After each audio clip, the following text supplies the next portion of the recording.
is my man. There's nothing to worry about. She's not anything to worry about. It's my man. I know what she's thinking. He did promise me forever.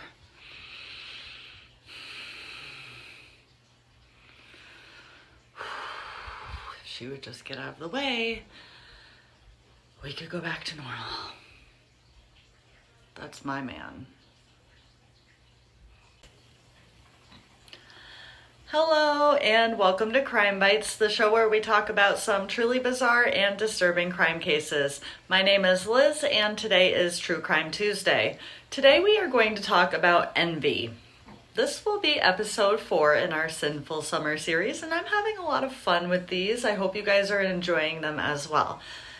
Envy can be a nasty little monster. In low levels, it can help us to do better in life and maybe even be considered healthy, but it can also turn green, and not the low-key chill kind of green, the nasty picky icky green that can turn people into literal monsters. And that's exactly what we are going to see happen in today's story. We're going to start today's story by introducing our eligible bachelor, Ricky.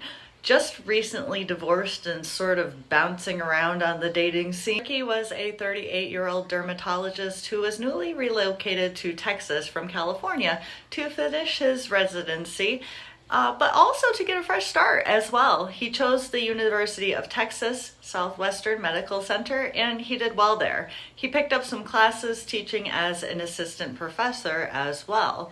In addition to being pretty easy on the eyes, as you can see, Ricky was described as just a genuinely nice guy as well. He wasn't having the best of luck on the dating scene in Texas. He was trying his luck on some of the dating apps, and finally he stumbled upon Kendra. Kendra was a 35-year-old pediatric dentist from Illinois who lived in Dallas's Uptown in a beautiful high-rise apartment. Most kids don't like going to the dentist, but that usually wasn't an issue for Kendra, because not only did she just adore children, she was really great with them. She didn't have any of her own yet, but she loved being an aunt. Not only that, look at her. And apparently she was just a really sweet, kind, and adventurous woman. On top of all this, she did things like volunteer in Ecuador to perform free dental work for kids. So just look at our couple. They look simply perfect for each other, and on paper it would appear that way. They would be seen together in all of the upscale restaurants in Dallas that summer, just really enjoying each other's company and falling more and more in love with one another. They even began to start talking about a wedding fund and moving back to Ricky's native California. Ricky would state that things progressed quite rapidly because their values and interests just matched and were in sync from the get-go.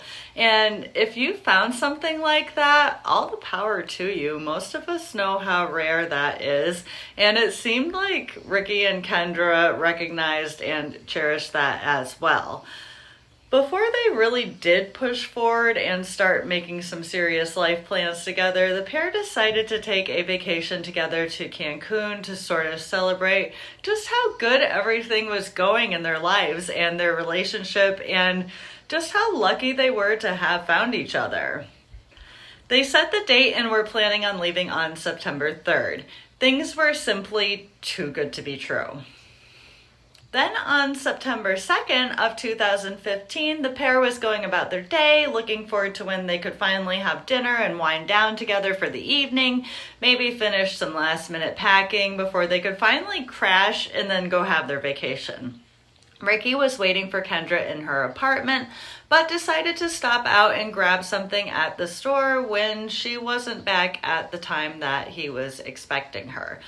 When he tried to get back in, the police and emergency responders were in the parking garage, and one of the building's attendants would let him know what had happened to Kendra. She had been found with a bullet hole in her head in the parking garage. He was devastated, and so many people who knew her were as well. No one could possibly comprehend who would possibly want to hurt Kendra, let alone want her dead. They assumed at first that it was a robbery gone wrong, but then a break in the case would prove that the truth was so much worse. Because from the beginning of this relationship, from before even their first hello on that dating app, they had a second pair of eyes on them. And unlike virtually everyone else in their lives, this person was not happy at all that this seemingly perfect match had found each other. Because as far as she was concerned, Ricky was hers. Let's meet Brenda Delgado. Brenda met Ricky in August of 2012, shortly after he first arrived in Texas. The pair would also meet on a dating app, and their first date actually would be to a J-Lo concert. And in Brenda's eyes, she had found her person. The problem was that Ricky wasn't so sure, even if he did go ahead and give her a promise ring. A promise ring. Sorry, is there another way to say I'm not really sure if I want to marry you or not, but boy, you're putting the pressure on. Okay, I digress. One other notable event in their relationship is that Brenda got pregnant, and the couple decided, or more Ricky decided, that it wasn't the right time, and pretty much convinced Brenda to get an abortion by telling her that they would have kids together later. But she did go through with it, believing that he meant that. And ultimately, Ricky decided that Brenda was not the woman for him. And after about 2.5 years, he would end things. Unfortunately, he agreed to remain friends with Brenda. And because of that, he let her stay on his phone plan. He didn't know, but she had that Find My Phone or whatever location tracker you could hook up with the family plan, so she always knew where he was. Then she kind of had her mom set up as his housekeeper, and he let her stay on because they had broken up amicably. And so this kind of gave her access to his house, and she totally took advantage of it. She went in one day while he was at work, logged into his computer, got all of his passwords, and logged them into her devices, and then began monitoring him. She would show up everywhere, and poor Ricky just thought he was bumping into her because they lived in the same area. He had no idea that she was tracking him and stalking him. She would be in all of his dating profiles, reading all of his messages, and she even briefly won him back by signing up for a dance class and pretending it was a chance encounter. But that brief rekindling did not last long, and she pretended no harm, no foul, and just continued to monitor him. She would just let most of his relationships fizzle out on their own. The women he was picking didn't seem to threaten her much until he met Kendra. One thing that Brenda would do was compare her relationship with Ricky's to Ricky's relationship with Kendra and just beat herself up over it. Why was he taking her to more places, better places, little getaways? He never did that with her.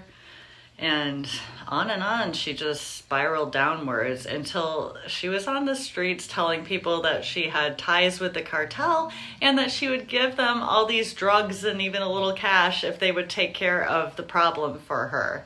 And to be clear, by take care of the problem, I mean kill Dr. Kendra Hatcher. So that escalated quickly and dangerously. So the first person Brenda tried to recruit was a man named Milton Melendez. He was actually interested in her, but she kept talking about Kendra and Ricky, and finally would just straight up ask him if he knew anyone who could hurt someone. And he was good. He told her whatever she was thinking about, just drop it. Then she would try to offer her cousin a car if he would threaten Kendra with a bat, but he refused and stated that he thought she was just drunk and talking drunk talk about her ex's new girl. Then she would allow a woman who was down on her luck named Jennifer to move in with her, and she would try and convince Jennifer to do it. She ended up frightening Jennifer so much that she moved out, and she was talking about getting her to do things like inject Kendra with drugs to make her OD. Then Brenda would meet Crystal Cortez. Crystal was a single mom who was down on her luck, and she had come to visit Jennifer when Jennifer was living with Brenda, and Brenda kind of picked up on her sort of desperation. She would end up offering Crystal $500 to kill Kendra, and Crystal would say yes. Once she had Crystal on board, they talked about different ways that Crystal could kill Kendra. Crystal could maybe bash her head in with the metal bat. That might not work. Or she could inject her with something and make her OD. That might be too risky. They finally both decided that shooting her would be the best choice. The only problem was neither of them had a gun or knew how to shoot. I mean, this probably should have been Crystal's hint that Brenda had no ties to the cartel. Then again, she agreed to kill someone for $500, so. But anyways, Crystal brings Christopher Love on board. He had big plans for his life, and the drugs and money that Brenda offered him definitely would help him out with those plans. So he said yes, for a small amount of money and a bunch of drugs. Not more than $3,000 worth altogether. Love agreed to murder Kendra. Love was a small-time drug dealer who wanted to get into prostitution. I'm sorry, he wanted to run his own prostitution ring. I totally worded that wrong. So the three of them would kind of case Kendra's parking garage and make a plan. They would shoot her right before Ricky was planning on taking her on vacation. Kind of like a nod to those vacations that he never took Brenda on. The plan almost got foiled when Brenda's car broke down, but luckily she had a friend who was not only a mechanic, he was willing to let her borrow his black Jeep while her car was getting fixed. So the plan was back on. Brenda even went out to have dinner with her mechanic friend, and Crystal and Christopher went in the borrowed Jeep to go kill Kendra. And they were successful. They waited for her to get home from work, and then Christopher walked up to her when she was getting out of her car and shot her in the head. And that borrowed Jeep would actually be the key to cracking the case, because when Brenda's friend Jose saw the Jeep on the news in connection with the case, he was not happy. And Brenda said she had lent it to some friends, so he was like, all right, we're going to the police about it. After initial questioning, Brenda would flee to Mexico to try and escape the consequences of her actions, but she was extradited back to Dallas in October 6th of 2016. She would be the 9th woman ever to grace America's Most Wanted list, with a $100,000 reward posted for information leading to her arrest. Brenda would then be convicted of capital murder and sentenced to life without the possibility of parole. For some dude. Really? She was able to avoid the death penalty because Mexico opposes it and made it a condition of her extradition that she would not receive it. Christopher Love, however, would not be so lucky, and he would receive the death penalty for pulling the trigger that ended Kendra Hatcher's life. And Crystal Cortez pleaded guilty to murder in exchange for a 35-year sentence and her testimony at Christopher Love's trial. As for Ricky, he did end up moving back to California, and he still practices dermatology. Not much is known about his personal life, which, more power to him. I hope he is happy, and he certainly deserves it. So let's try and end this on a more positive note. Stalking is another one of those issues or crimes that has a history of being handled poorly by law enforcement, but to be fair, one that is being looked at and addressed. It's a tricky one too, especially when you kind of get out of the norm, like cases like these with a woman taking stalking to such an extreme level. State laws vary, and we have federal laws regarding stalking as well. Unfortunately, it takes things like this happening for such laws to come into place. But thankfully, stalking, particularly stalking with a woman as a stalker, is something that as a society we do take more seriously because of women like Brenda. Anyhow, guys, we've got 3 sins left in this series, and I'm not sure which we'll be back with next week. But until then, just because you've been romantically involved with someone doesn't make them yours. Thank God. And it certainly doesn't give you the right to kill the next person they date. Go out there and find your own person who is better suited for you. And stay safe out there in this wild and crazy world. Bye.